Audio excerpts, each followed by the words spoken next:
The left trots out students as their point people. Everything is about race, and the media spin wildly for gun control in every possible direction. I'm Ben Shapiro. This is The Ben Shapiro Show.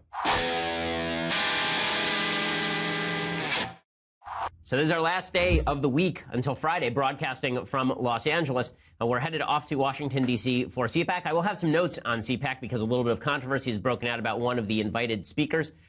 Suffice it to say, I disagree with the invitation, but I also don't control the invite. I am looking forward to seeing everyone at CPAC. However, before we get to any of that, plus the news of the day, first I want to say thank you to our sponsors over at Zeal. So, if you are in need of some relaxation, if your back aches, if your neck aches, if you've been working too hard, Zeal is the thing for you. So Z-E-E-L, okay, this is a massage service. It's an in-home massage service. Everyone loves massage. People don't get them because instead you have to go over to the spa, you have to wait for an appointment, you have to shell out a lot of money to do it, and then the quality isn't that great. Well, what Zeal does is they send a licensed masseuse directly to your house. The masseuse brings the table, the oils, the candles, like the whole deal. And they turn your home into the spa. I have gotten it as a present for my wife. I've gotten it as a present for my in-laws. I've gotten it for my sister. I've gotten it for my parents. It is a fantastic gift, and it is great for you as well. They can do it basically on a moment's notice. Go to Zeal.com or Zeal's iPhone or Android app, that's ZEEL.com, and select from top local licensed pre-screened massage therapists. Choose your favorite technique, gender preference, time, and location for your massage.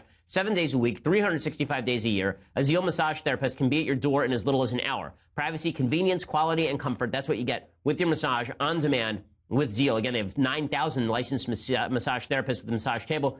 I know my family has used a bunch of different masseuses from Zeal. They are all fantastic. There's a reason why they're a fast-growing company. To help you get started, our listeners can get $25 off their first massage by using the promo code BEN at checkout. So when you check out, make sure you use that promo code BEN and get 25 bucks off. It gets even better if you sign up for Zeal's massage membership and get 20% off all your massages, plus a free massage table and sheet set. That is a $380 value, yours free. There's no initiation fee to join. It's just a great additional savings on top of the $25 discount you're going to get when you use promo code BEN. So go to Zeal, again, that's ZEEL.com, or on Zeal's iPhone or Android app, and then make sure to click add promo code at checkout and use my promo code BEN and get 25 bucks off your first in-home on-demand massage, or sign up for their massage membership and get 20% off all massages, plus that free massage table and sheet set, a $380 value. Fantastic company. Again, can't recommend it more highly for a gift, particularly loved ones. Zeal.com. You shouldn't get gifts for people you don't love anyway, so just get it for loved ones. Zeal.com and use that promo code BEN so that they know that we sent you. All right, so the debate over gun control continues. And as I said yesterday, I think there's some things that we actually can do. Right? There is what has been called the gun violence restraining order. This is something that I talked about yesterday. David French at National Review spoke about the possibility of having laws on the books that allow immediate family or close friends to go to the court and petition to have your capacity to own a gun temporarily removed from you if a court finds that you are a threat to yourself or others. That would be a useful measure, in my view. Another useful measure would be dramatically heightening security. I talked about this on Fox and Friends this morning. I've talked about it this week. The idea here would be that you have to harden the defenses around schools. Our banks have tremendous security. There's no reason why our dollars should be guarded more closely than our children. There's been a lot of talk about arming teachers, and some people object to this. Well, I don't understand why a trained armed teacher would be a threat to your child. You trust your child in the classroom with that teacher every single day. And right now we are leaving teachers at the whim of mass killers. There's that coach in Parkland who was shot to death while he was attempting to defend students. Wouldn't it have been better if he'd actually been licensed to carry a handgun and had a gun with him, so he maybe could have done something about it? They should build schools. From now on, they should build schools with fail-safe mechanisms so that if a mass shooter were to enter the school, there'd be a capacity to actually lock down separate parts of the school. They have this lockdown capacity at a lot of hospitals. There's no reason why they shouldn't use it when it comes to schools as well. And another thing that ought to be done is something that we here are now doing at Daily Wire. So at Daily Wire, as I've said on the show, I said it in the last week that I wasn't going to name the shooter on the show. I wasn't going to show pictures of the shooter on the show. And somebody emailed me and said, well, then why is your website naming the shooter and showing pictures? And I thought, well, that's a good point. And so we at Daily Wire will no longer be showing the names or the faces of mass shooters. The reason being that studies tend to show that mass shooters are driven by a need for media attention. And so this time we are going to try to be part of the solution rather than part of the problem. The media, the race to show faces, the race to show names in the media is obviously ratings driven. It's obviously click driven because people are curious. People want to know what the guy looks like who went and shot up a school. We're not going to be part of that game because we can give you all the relevant information as we have been doing on the show. We've told you who the guy is. We've told you everything about him. We've told you what you need to know for the public policy debate. We're just not going to put a name and a face on him because we don't want to give him any sort of unearned notoriety. We don't want him to be unintentionally given levels of exposure that will drive the next mass killer. There's no reason why we should know the names of mass shooters particularly, except out of just normal human curiosity, or why their pictures should be flashed across the news. We can give you all the information that you need to know without that pictorial evidence behind it. The reason we're doing this is because there are a series of studies that have shown, again, that mass shooters tend to feed off media attention. So Professor Jennifer Johnston and Andrew Joy of Western New Mexico University found in a paper presented to the APA, that's the American Psychological Association, in 2016, quote, media contagion can help make mass shootings more common. Unfortunately, Johnston says, we find that a cross-cutting trait among many profiles of mass shooters is desire for fame. They say that the rise of such a trait in mass shooters rose, quote, in correspondence to the emergence of widespread 24-hour news coverage on cable news programs and the rise of the internet during the same period. So Johnston recommended a media pack to no longer share, reproduce, or retweet the names, faces, or long-winded statements of killers so that we don't see it, so that we could see a dramatic reduction in mass shootings in 1 to 2 years. So some studies say that the dramatic reduction won't be that dramatic, but there is a similar conclusion, which is that a lot of these shooters are driven by the need for fame. So we're going to do our part. Again, we can give you all the details that you need to know without speaking the name of the person who did it, because, again, there's a lot of people out there who want the world to know their name. Well, we're not going to help them in that quest. That's not something that we think is a worthwhile thing. The media, of course, are not going. A lot of other outlets in the media are not going to do this. Unfortunately, cable news is not going to do this. CNN shows the names and faces of the shooters. Fox News shows the names and face of the shooter. The Washington Post, the New York Times, all the major outlets, I believe, still show the names and faces of mass shooters because they say that the public has a right to know. Well, just because you have a right to know doesn't mean that I have an obligation to show you. And I do not feel the obligation to show you the face of a shooter outweighs my obligation as a human being to prevent the dissemination of material that helps possibly create the next shooter. That's not something that I want to be a part of. Okay, so speaking of media malfeasance and the left's malfeasance on the gun control issue and the fact that every mass shooting now has become a cause celeb, that this has become the club to wield against law-abiding gun owners, the media have really done an outsized job here. So I just want to show you some of the things the media have been doing because they're truly insane. So ABC News had a tape of a guy named Scott Papalardo. You've never heard of Scott Papalardo. Scott Papalardo is some dude who they found on Facebook. Why are they putting him on ABC News' Twitter feed? Well, because he's a gun owner and he decided to destroy his gun for some odd reason. Here's a video of him talking about it. Hi, my name is Scott Papalardo, and this is my pre-ban, legally registered AR-15, which I purchased over 30 years ago. Now, I'm a firm believer in the Second Amendment, and I even have it tattooed on my arm. And a lot of people have said to me, well, what do you need to own a weapon like that for? Its only purpose is to kill. And I'll be honest, it's a lot of fun to shoot. I remember after Sandy Hook happened, I said to my wife, I'd gladly give this gun up if it would save the life of just one child. I've decided today I'm going to make sure this weapon will never be able to take a life. The barrel of this gun will never be pointed at someone. Is the right to own this weapon more important than someone's life? A weapon like this that can cause so much death and destruction? And then he goes ahead and he takes a saw and he proceeds to saw the gun in half, essentially. So he actually walks out there. You can see him doing this routine.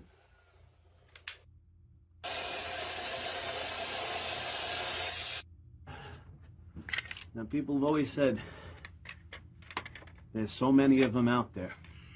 Well, now... Okay, so first point here is that what he actually just did is sort of illegal. You're not allowed to saw off long weapons and make them into shorter weapons. Second of all, it's stupid. The reason it's stupid is because that gun was not going to be used to shoot a child. I mean, it's been in his hands for 30 years. Has it ever been used to shoot a child? Has it ever been used to shoot anyone? Listen, would I be willing to give up my Mossberg 500 and my 9mm Glock? Would I be willing to give those guns up to save the life of a child? Sure, I'd be willing to give those guns up to save a life of a child, right? You have a guy standing next to me and he says, I'm going to shoot this child unless you give up your guns. Obviously, I give up the guns. It's a no-brainer. But that's not the choice. That's a false choice. My guns are not going to be used to kill the child, and nobody is blackmailing me to give up my guns or they're going to shoot a child. That gun had never been used in anger against another human being. And this guy seems like a decent fellow. My presumption is that if he saw a mass shooting taking place, he would go grab his gun and try to take down the mass shooter. He wouldn't go and join the mass shooter. But this is the false binary that's been created. Every gun is the threat. That gun was not a threat because the guy who owns the gun is not a threat. My gun is not a threat. It's locked up in my safe. My gun is only a threat to somebody who would harm my family and hurt people I love. And this is true for the vast 99.9% of law-abiding gun owners. This is the truth for. And yet the media pushed this out as though this is some sort of great act of heroism, Olympic gold in virtue signaling for Scott Papalardo, who made no one safer in this act. No one was made safer in this act, but he got his name on the news, and the news got to put out this sort of propaganda, which I guess is very exciting. I'm going to show you some more media malfeasance on the gun control issue in just a second. Plus, we still have to get to the children's crusade, which is something that the left is now pushing. First, I want to say thank you to our sponsors over at Tommy John. So, there is no better time to upgrade from your old uncomfortable underwear to Tommy John, which is the revolutionary comfort company for the modern man. And when you switch to Tommy John, you're not going to switch to any other underwear company, not because it is just a fantastic pair of underwear, but also because it is affordable, also because they last forever. I mean, they really hold up when you send them through the wash. They're unparalleled comfort, innovative designs, patented fabrics to ensure that your underwear will never ride up, the waistband never rolls down, and you will never get a wedgie. I had enough of those in high school. I don't need any more. And Tommy John ensures that that never happens again. It's the best pair guarantee. If you don't love it on you, then it's on them. And it's free. Tommy John re-engineered underwear so you never have to adjust. You never have to sit around picking at your underwear. I've tried all kinds of different underwear brands. Tommy John is the best there is, and that I can guarantee. They've even taken their comfort expertise and applied it to the rest of your apparel. So Tommy John's has undershirts that stay tucked in, socks that never fall down, which is a big thing, second skin tees that are so soft you won't believe it, and a choice of smart fabrics for every situation or outfit. So if you're looking for undergarments of any kind, Tommy John is the place to go. And again, their underwear is backed by the best pair you'll ever wear, or it's free, guaranteed, so you have nothing to lose. Tommy John, no adjustment needed. Go to TommyJohn.com/Shapiro, and there's a special offer for our listeners. TommyJohn.com/Shapiro. You get 20% off your first order. That's TommyJohn.com/Shapiro, and you get 20% off. Again, TommyJohn.com/Shapiro. You get the best underwear you've ever had. You get 20% off those underwear, and you get to let them know that we sent you as well. Okay, back to the media coverage of the gun control issue. The media obviously have a deep and abiding agenda. Right, so the media, as I say, what's something the media could do to actually help prevent shootings, according to studies? They could do what we're doing over at Daily Wire, not mention the name or face of the shooters. Right? That they could do. They're not doing that. So instead what they do is they put on a bunch of people talking about how gun control is obviously the thing that has to happen here. So CNN is having an entire special, I believe it's tomorrow night, and that special tomorrow night is going to feature all of the students over at Parkland basically talking about why they want gun control. And the reason this is stayed in the news is because the media have decided to use the children over at Parkland in order to push their agenda. And we'll talk about whether it is moral to use children in order to push an agenda, teenagers to push an agenda in just a second. But first, I'm going to show you some more elements in the news that are just plain false, that are just fake news. So CBS News put out this promo saying that in Florida, it's easier to buy an assault rifle than it is to obtain cold medicine. This is just not true. It says, here's what's more difficult to purchase than a gun in Florida. Sudafed contains pseudoephedrine, which can be used to illegally manufacture methamphetamines. Federal regulations require it be sold behind the pharmacy or service counter, and customers need to show they're over 18 years of age. Okay, and then it says, customers are limited to purchases of 9 grams per month, about 2 15-dose boxes of 24-hour Claritin D, or 3 10-dose boxes of Aleve Cold and Sinus, or 6 24-dose boxes of Sudafed. In Florida, you can buy as many guns as you want at one time, according to the NRA's Institute for Legislative Action. Right, but there's no federal background check for cold medicine. There's no federal background check for Sudafed. It says you don't need a permit to purchase a rifle or shotgun. Right, but there is a federal background check that happens at every federally licensed firearms dealer. It says there are restrictions on the amount of fertilizer one can purchase because ammonium nitrate, when mixed with other substances, can become explosive. Right, because you don't have a right to explosives. You do have a right to keep and bear arms for your own safety. But the headline here that it's easier to buy a gun than it is to buy Claritin D is just not true. Try buying Claritin D. Go to a pharmacy, try to buy Claritin D. It is much easier to buy Claritin D than it is to go to a gun shop and buy a gun. You have to, in California, you actually have to take a test in California. In certain other states, you don't. In Florida, you have to have a federal background check. They check you through the system. That doesn't happen with cold medicine. By the way, I think that from a libertarian perspective, there's a solid argument that I should be able to buy as much Sudafed as I want at a given shot. And I'm not sure that the government has a place in regulating how much Sudafed I can buy. So I have problems with that on a libertarian basis just automatically. I don't know why I should have to go back to the store every so often to buy Sudafed if I just want to stock up and use it later. And if I'm producing meth, then the government can bust me and the government can prosecute me. But again, this is the media pushing falsehoods, the idea that it's difficult to buy guns, that it's easier to buy lots of other things in the United States than it is to buy a gun. just not true if you're doing it legally through a federally licensed firearms dealer. That's not the only piece of propaganda being put out. CNN has a commentator named Gagliano, and this person says that it's James Gagliano, who's the FBI supervisory special agent, retired, who says that the founding fathers never could have envisioned an 18-year-old kid buying a gun. Invented gunpowder in 700 AD. The first guns were mid-14th century invented. The 1791, the Second Amendment comes online, and here we are in 2018, and we're hanging on to this, and we're going, we just can't talk about this, because if we do that, we're somehow going to tick off the founding fathers. The founding fathers could not envision that a 18-year-old kid could go into a gun store. He can't buy beer, but he could buy a semi-automatic weapon, and it's a weapon of war. Dave, we spoke about this. Okay, this is absolute sheer nonsense. The founding fathers were fully aware that 18-year-old kids could buy weapons of war. Who do you think was in the American Revolutionary Army? What the founding fathers would mostly be shocked by is regulations on age of consent to buy beer. Right? They would be like, wait a second, you have to be 18 to get a beer? You have to be 18 to get an ale around here? What kind of nonsense is that? There are people in the Revolutionary Army who are 14 years old, 15 years old.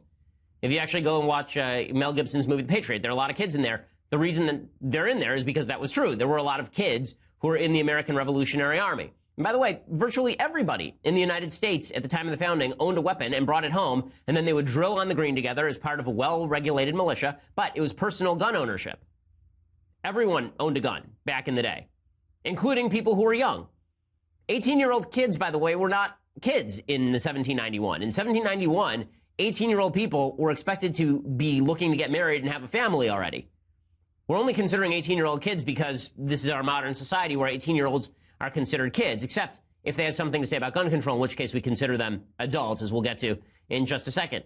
That's not the end of the propaganda. Simone Sanders, commentator on MSNBC, said, well, you know, what this is really about is race, because everything is always about race. Invariably and always, everything is about race. It's a favorite talking No, point. it's not a favorite talking point. All I want to say my point is, had the Parkland shooter been black or Simone. brown, we wouldn't be talking about the types of legislation we could and could not make happen. Because if he was yelling Allah Akbar, Congress and the president, one would have been tweeting about it, and they would have swooped in and did whatever they felt needed. They didn't change the gun laws after Islamic violence either. Did they change the gun laws after San Bernardino? You know, we have a Muslim ban, damn it. There's a whole Muslim ban. Did we change the gun laws after San Bernardino? What I am saying is this. You know, you don't have to demagogue this. No, I'm not demagoguing anything, but what I am saying is... You don't have to make it about race. Okay.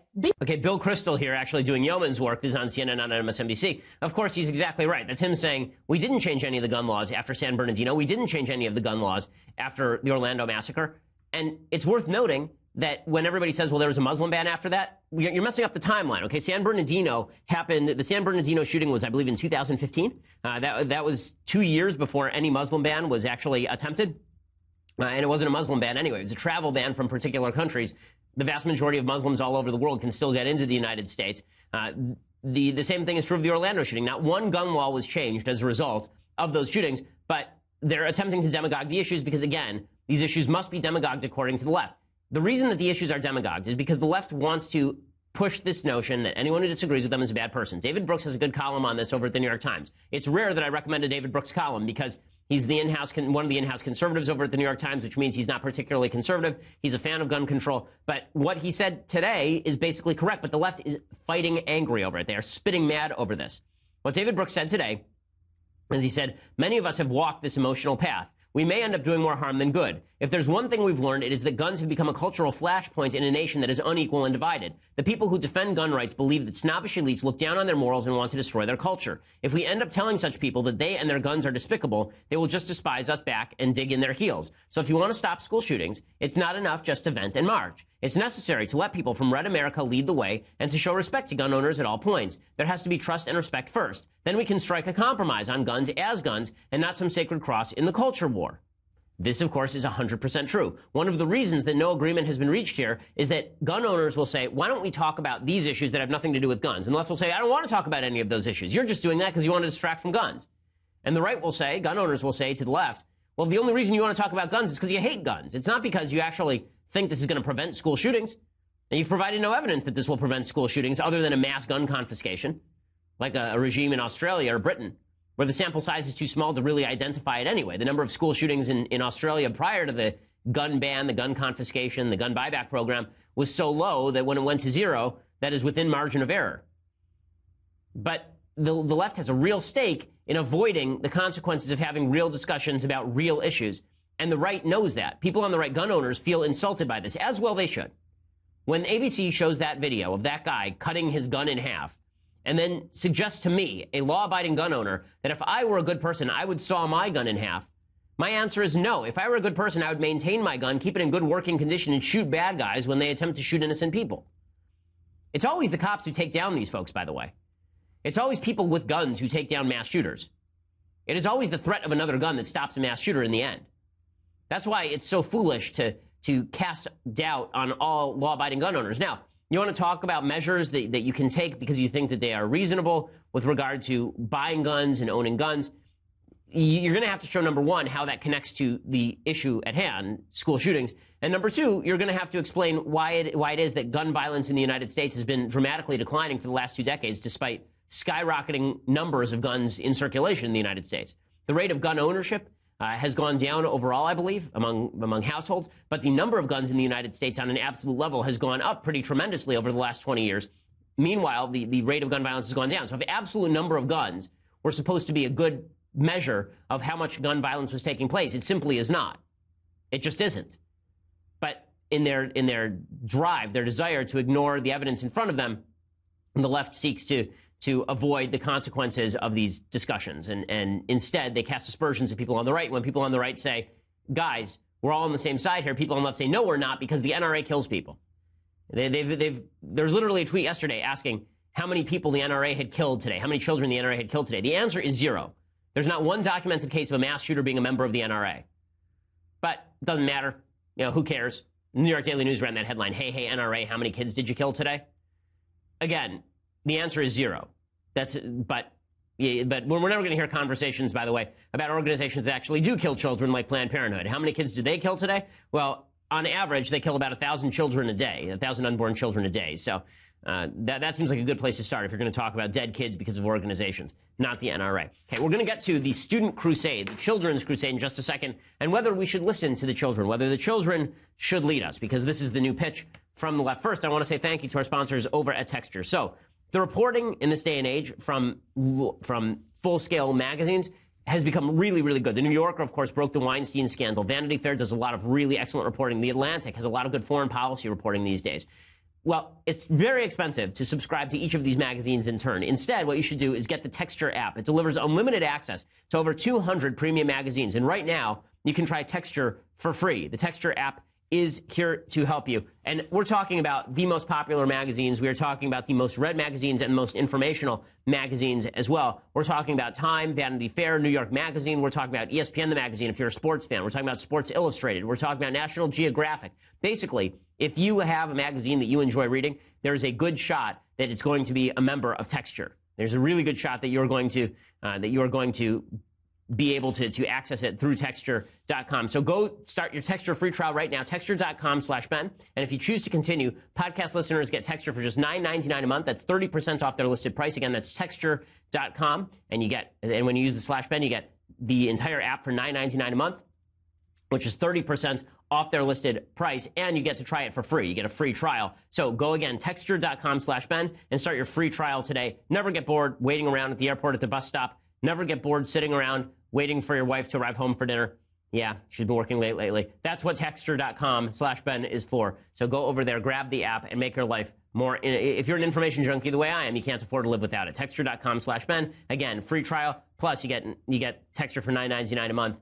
This is all your favorite magazines, back issues, anytime, anywhere. Texture.com. And again, use that /Ben. Okay, so the left has been calling now for a children's crusade. They know they've been making these gun control arguments consistently for a long time. And they know that these gun control arguments have not been particularly effective. The gun control laws have not been put on the books. The gun control laws that are on the books have not really been enforced well. So now the left is looking for new spokespeople because they figure that it can't be the message that's wrong. It can't be that the American people don't particularly like the message. It has to be something else. And what it probably is that we've been using the wrong messengers. The messengers that we truly need in this crusade are children. As you know, this is a pet peeve of mine. When Jimmy Kimmel trotted out his small child, his baby, who has no political views from what I can see, to talk about Obamacare and suggested that his child's heart surgery at Children's Hospital with Dr. Vaughn Starnes was an excuse for maintaining Obamacare, I said that this was immoral. I said it was immoral because my daughter had the same surgery at the same hospital with the same, well, a different surgery, but an open heart surgery, same hospital with same doctor. And this did not confer expertise upon me regarding Obamacare. You actually have to study the issues. I objected when Democrats under President Obama would routinely trot out children and use children's letters as an excuse to talk about public policy. They did this a lot on guns. They would find a letter in the mail from a 7-year-old, probably written by mommy and daddy, about gun control. Why can't we just make all the guns go away?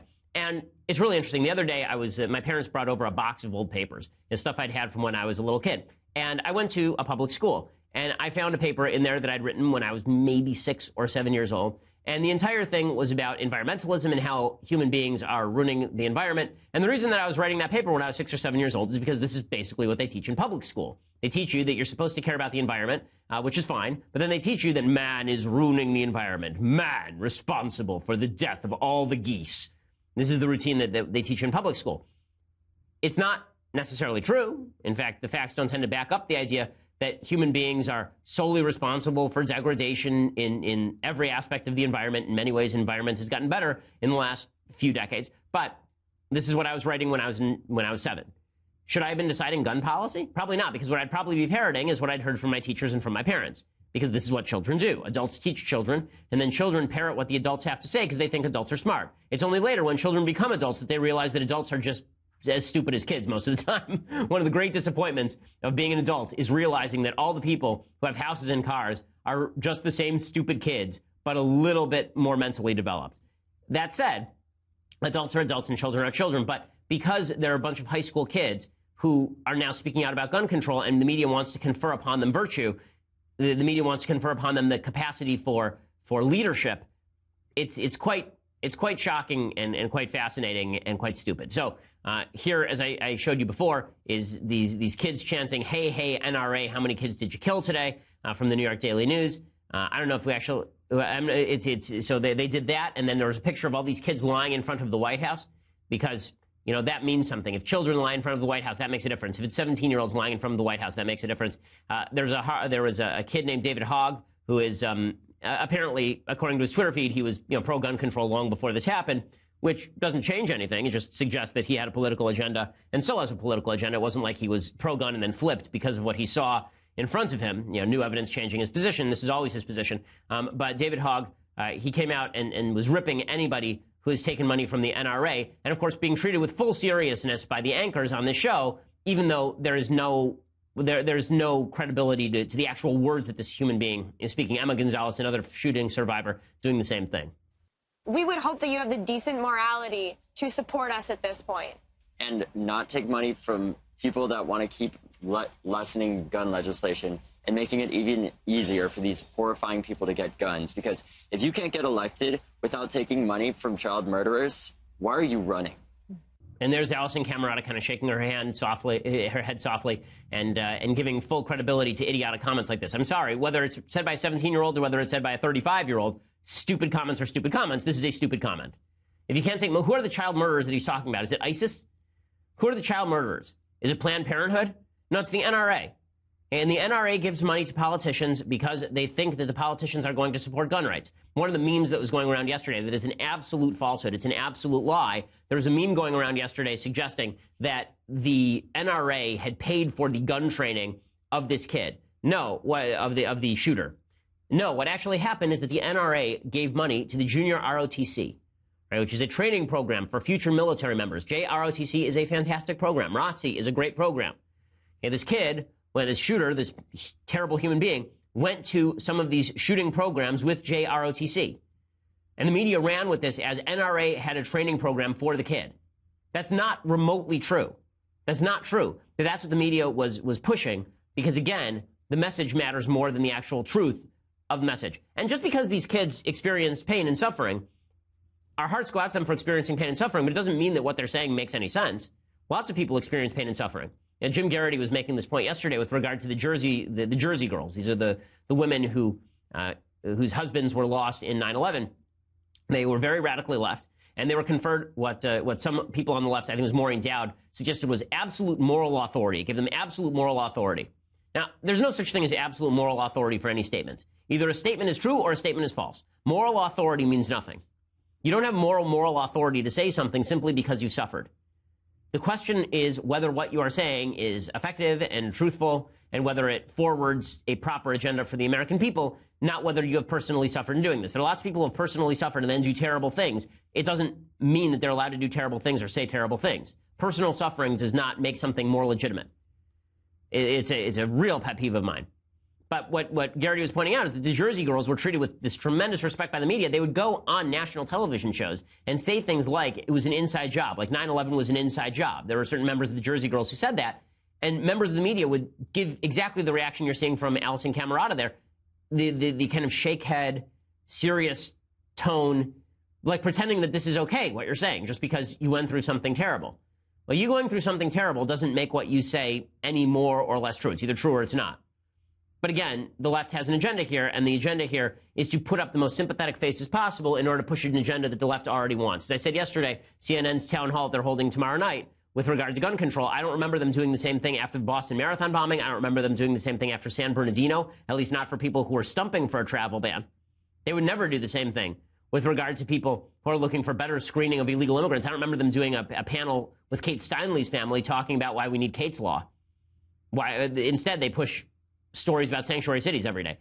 One of the things that happens in the media that people tend to ignore is selection bias. So CNN will say, yes, we covered the pro-gun control position and the anti-gun control position. Yes, but how did you cover it? What stories did you choose to cover? Fox News is biased in a particular way because they choose what they want to put on TV. And CNN is biased in a particular way because they choose what they want to put on TV. The segments that you choose to put on TV are just as important as how those segments are actually presented. So CNN spending blanket coverage on a bunch of students who don't know anything about gun control or gun laws or the efficacy of various proposals being trotted out because they're sympathetic faces, I just find really disheartening. It gets even worse than that. In a second, I'm going to show you what a Harvard law professor, Lawrence Tribe, who's gone completely crazy, had to say about what he called the so-called Children's Crusade. But for that, you're going to have to go over to dailywire.com and subscribe. So for $9.99 a month, you can get a subscription to dailywire.com. You get the rest of this show live, the rest of Michael Knowles' show live, the rest of the Andrew Klavan show live. I released an interview with Andrew yesterday on our channel. You should give it a listen, and you should really go subscribe to Drew's show because it really is worth the listen. He's excellent at breaking down narrative, and his show is really good. But if you want to subscribe to it fully, you go to dailywire.com, and for $9.99 a month, you get the subscription. Also, if you get all those things, you want to be part of our mailbags, all the rest, you get this, the very best in all beverage vessels, leftist tears, hot or cold tumbler. Ah, look at the glory emanating from this, a mere piece of metal, and yet the genius of design, the capacity for holding liquid, unparalleled. So you get all of that for $99 a year, which is cheaper than the monthly subscription. If you want to listen later for free, go to iTunes, SoundCloud, subscribe to our channel over at YouTube. We always appreciate it. We are the largest, fastest growing conservative podcast in the nation.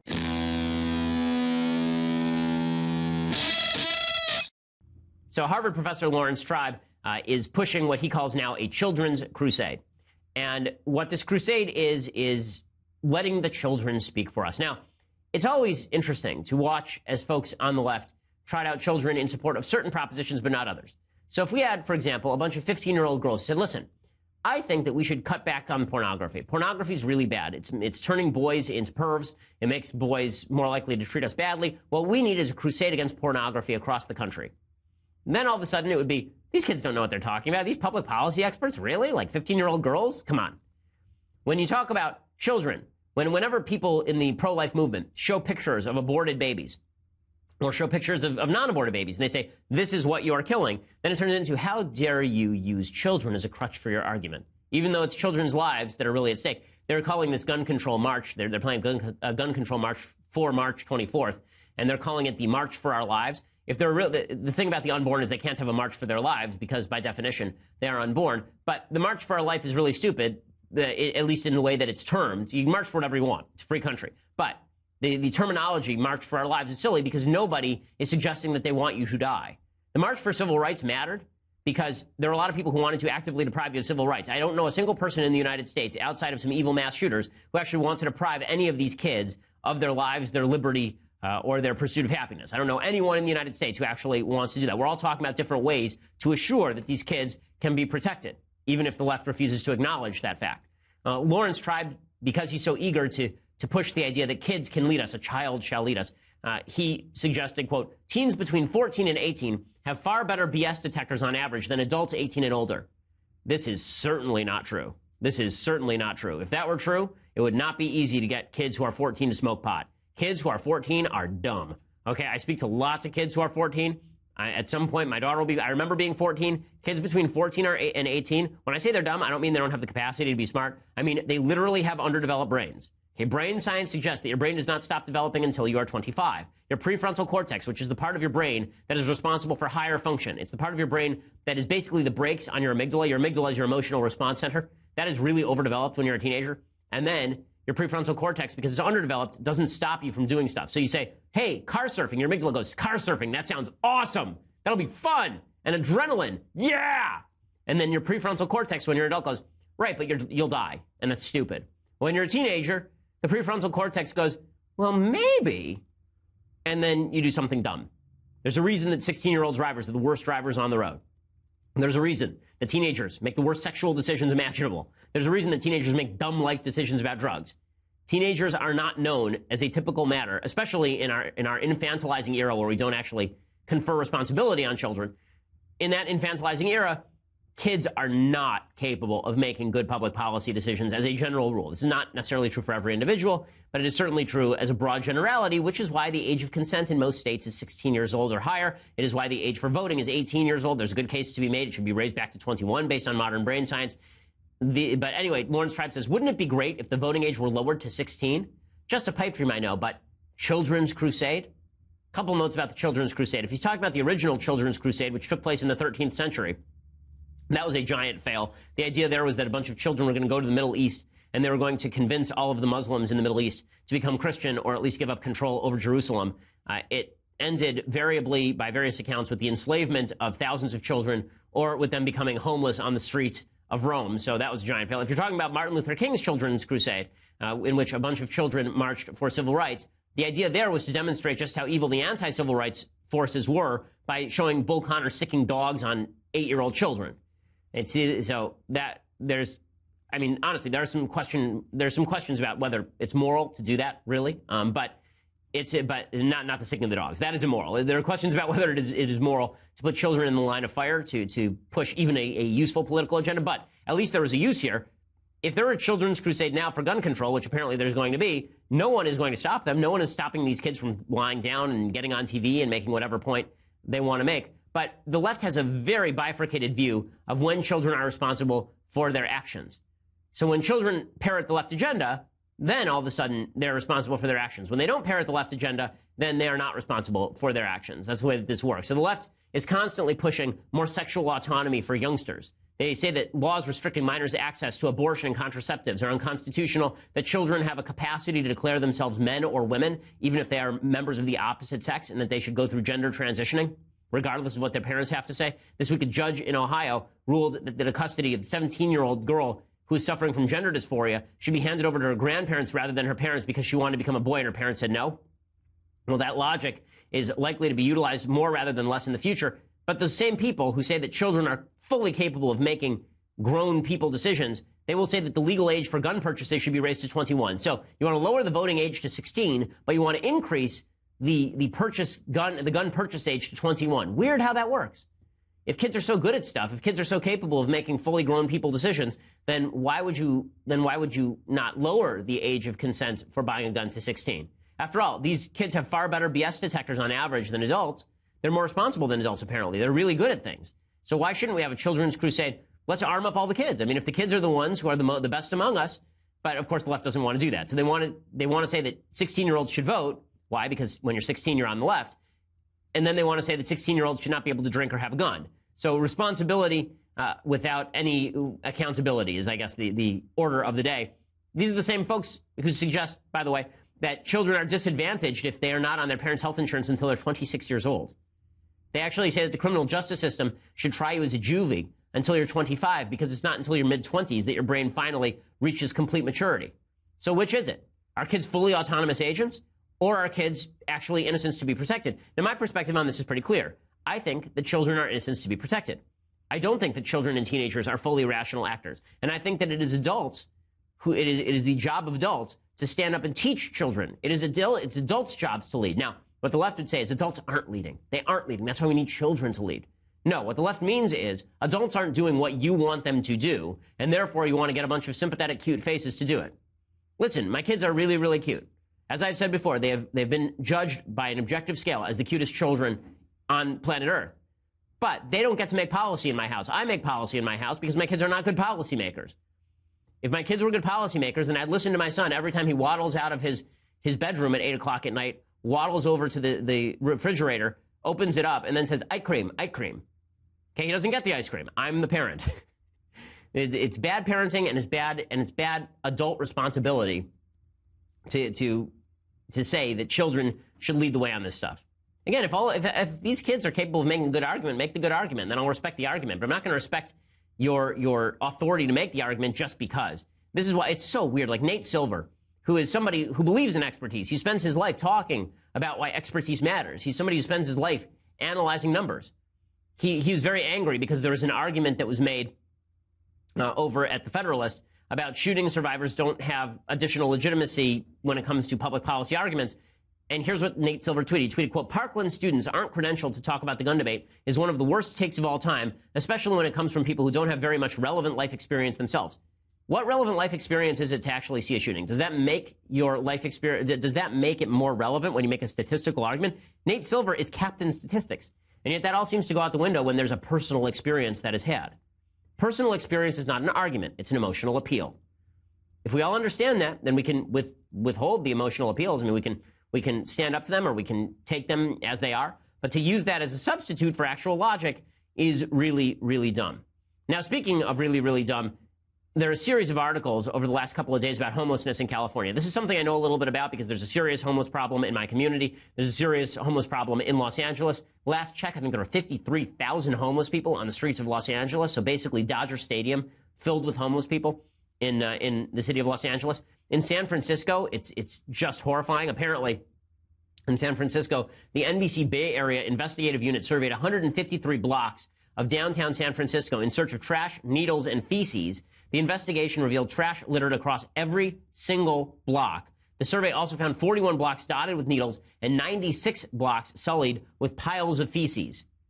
Just beautiful. Just how glorious. It's wonderful that they've really done a good job with one of the most beautiful cities in the world by littering with needles. I mean, again, this is happening everywhere. A block from my house, right on the street, we saw a needle the other day. And that's because there are homeless people who are wandering around. They're drug users. There's some of them who are drug users, not the overwhelming majority, but certainly a significant percentage of homeless people are drug users or alcoholic or mentally ill. And there are a bunch of people who are saying, in the richest cities in the world, San Francisco, should there be this homeless problem? A couple of things to note about that. One, if you are a believer that homeless people are created by the price of housing, then maybe it's the high level of regulation in San Francisco that's driving the homeless problem. When you create rent control, when you prevent developers from actually building new buildings, that sends the prices skyrocketing. And that means that if you are a believer that it's people who are on the fringes, people on the economic margins who end up homeless, if that's your take, then you should really be against regulations with regard to building new units of housing. But folks on the left aren't. They foolishly cling to this idea that rent control is going to somehow bring about cheaper housing, which it never has done anywhere for any large scale of people. Only additional development does that. I'm not a believer that that's what causes the homeless problem. What causes the homeless problem, in my view, and there are a number of good books about mental illness and the homeless crisis, is that from the 1960s on, including the 70s and 80s, there's been a tremendous state and local underfunding of mental health facilities. The laws have been tremendously loosened, so people are not arrested for sleeping on the streets, and they are not put into treatment facilities if they need treatment. Instead, they are left to be on the streets. The ACLU has actually sued to allow people to keep their stuff on the streets in Los Angeles. So there have been judges in the state of California, of course, who have suggested that you have a state and federal constitutional right to sleep on the streets in Los Angeles. And then we wonder why the streets are littered with feces and needles. That's why. When you leave mentally ill people on the streets, when you leave people who are drug addicts on the streets, you end up with poop and drugs on the streets. It's just something that happens. And it is not mean or cruel to people who are mentally ill to suggest that they ought to be given treatment that they need. The whole point of a functioning republic is that we are seeking to allow people rational choice. When you are not in your rational mind, you cannot make good choices. When you are a drug-addled person, you cannot make rational choices. When you are a mentally ill person, a severely mentally ill person living on the street, these are not good choices. And a very high percentage, the studies vary, but a very high percentage by every study of people who are living on the streets are mentally ill and or drug addicts. And yet the laws have been specifically constructed by the left to allow those people to live in their own filth on the streets. It is not good for them. It is not good for the society. It's not good overall. This is a result of bad left policy, not just poverty. The left wants to make it about communism as though there are no homeless people in communist societies. It's not about that. It's about bad policy that is happening in our nation's democratic cities, which is where the vast majority of homeless people are living at this point. Okay, so time for a couple of things that I like and then some things I hate. And then we'll do a Federalist paper since we did not do one yesterday. So things I like. So I am currently reading a biography of Andrew Carnegie by David Nassau. Andrew Carnegie was at one point the wealthiest person in the United States, which is to say probably on earth, one of the great industrialists. And all the myths about him, as a robber baron who decided to give back to the poor as he was old and dying, that's not true. From the time that he was middle-aged, he knew he wanted to give away all his wealth, which is why the Carnegie Endowment is so large, is why there's Carnegie Hall, is why there are libraries named after Andrew Carnegie. It demonstrates, again, that just because you become wealthy doesn't mean that you become non-virtuous. Now, the way that he got his wealth is a little more controversial. So Carnegie was involved with a lot of insider deals. He got wealthy the way a lot of people got wealthy in the Gilded Age, which is to say that he got a bunch of insider contracts from government-connected players. I'm not in favor of that sort of cronyism, obviously, but the historical read on Carnegie is that he was a bad man, a cruel man, and at the end of his life, he had sort of a Scrooge-like reformation and decided to give away his money. That's not factually true. The biography is quite good. David Nassau, Andrew Carnegie. Check out the book. Okay, other things that I like. So Fergie has now apologized for her version of the national anthem. She says, I've always been honored and proud to perform the national anthem, and last night I wanted to try something special for the NBA. I'm a risk taker artistically, but clearly this rendition didn't strike the intended tone. I love this country and honestly tried my best. Okay, well, that's fair. That's fair. I got enjoyment out of it. I'll say that. I found it hilarious and enjoyable. It was less about being disrespectful to me than it just being bad. But good for Fergie for at least recognizing that the anthem that she sang was garbage. So kudos there. Okay, time for a couple of things that I hate. So the controversy over Laura Ingraham continues. As I said yesterday, this is a deeply intellectually dishonest conversation. Laura Ingraham said to LeBron James, shut up and dribble. She literally wrote a book called Shut Up and Sing. Okay, this is 15 years ago. This has been part of her shtick for a very long time. When she says that celebrities should shut up and do whatever it is that they do, what she is saying is that we don't really think that your opinion matters very much. Not that you have to shut up, not that you don't have a right to speak, but that why would we take your opinion that seriously if you don't have any expertise on the issue? Yet the entire media decided that it was time to call her a bigot on this basis. So Kevin Durant, the star player for the Golden State Warriors, he says that this was racist. He says, quote, like I said, our president made it cool for people to kind of speak their truth and kind of show what they're really about. It's cool to uncover that now. So we know what's coming. We know if we use our voice and it's not what some people may agree with, of course they're going to say ignorant things like that. But we are the American dream. We come from nothing. We rose up in our profession to be able to take care of our families forever, all of which is fair. But then he says, I kind of feel sorry for her because she's not looking through the lens of being free and what that's about. It feels bad that she doesn't know what we came from or who we are personally. She might actually enjoy being around us, but might actually feel inspired by being not just around me or LeBron, but guys in our position, anybody of color who has risen up and done something positive in life. Again, this is putting some accusations on Laura Ingraham that do not exist. I'm sure that Laura Ingraham knows a lot of black people. I'm sure she would enjoy hanging out with a lot of NBA players. I'm sure I would enjoy hanging out with a lot of NBA players. They seem like pretty cool folks, some of them. But that doesn't mean they have any political expertise, or that if I criticize LeBron James for not knowing what he's talking about, that's somehow a racist take. Michael Wilbon was doing the same thing on ESPN. He's a columnist for the Washington Post, and he says that Laura Ingraham comes off like a bigot. On Shut Up and Dribble, and I realized she was playing off the title of something, whether it's a book or lecture or whatever she's getting. But Shut Up and Dribble, you take yourself that seriously, you're that smart. It's interesting that all these, again, uber conservatives who talk about how what stable geniuses they are, but yet they sound like morons when they try and dictate to other people what they should talk about, what they're intelligent enough to talk about. And she comes off like a bigot. I don't know her. I don't know her work. I turn as frantically off Fox as I can. Okay, well, if you don't know her and you don't know her work, then why are you calling her a bigot? And she says she comes off like a bigot. And then he acknowledges at the very beginning of that statement that Laura Ingraham wrote a book called Shut Up and Sing about the Dixie Chicks, who are as white can be. Now, I will say that there are a bunch of people on the right who say, why should celebrities have opinions on politics? And then when it's Kid Rock running for Senate, then suddenly they're fine with it. That's silly. There are people on the left who are doing the same thing, by the way. They're saying that Kid Rock running for Senate is super crazy. Why would he do that? And now today, a Drudge Report He's linking to Showbiz 411. George Clooney is talking about running for president, apparently. Apparently, they're going to speak. He and his wife, Amal, are going to appear at the March for Our Lives. He says that only kids will be speaking at the event, but he's going to show up anyway. And then he says, would I like to be the next president? Oh, that sounds like fun. Can I just say I'd like anybody to be the next president of the United States right away, please?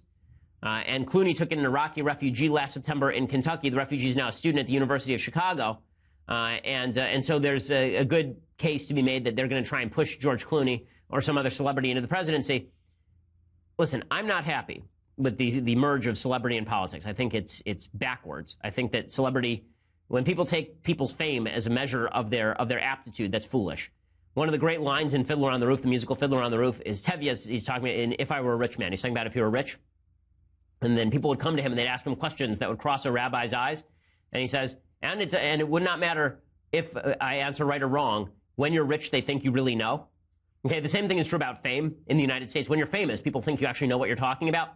Usually when you're famous for something, that doesn't mean that you know anything about any other topic. I'm not an astrophysicist. Neil deGrasse Tyson knows more about astrophysics than I do. By the same token, Neil deGrasse Tyson is not a politician and he doesn't know anything about politics. And when he speaks about politics, he sounds like a doof. So areas of expertise do matter. Okay, quick Federalist paper. We didn't do it yesterday. So we are on Federalist 16. Alexander Hamilton continuing to talk about the insufficiency of the Articles of Confederation and why they should be replaced by the Constitution. He says confederacies tend to devolve into civil war because there's not a strong enough centralized government. If there's not enough that the federal government does, if it's basically just there, then the only way to enforce the rules is with a large standing army. Whereas if there's a broad federal government with large pockets of agreement, then people actually have a stake in the preservation of that government. And he says if a confederacy breaks down into civil war, then it's going to get really bloody.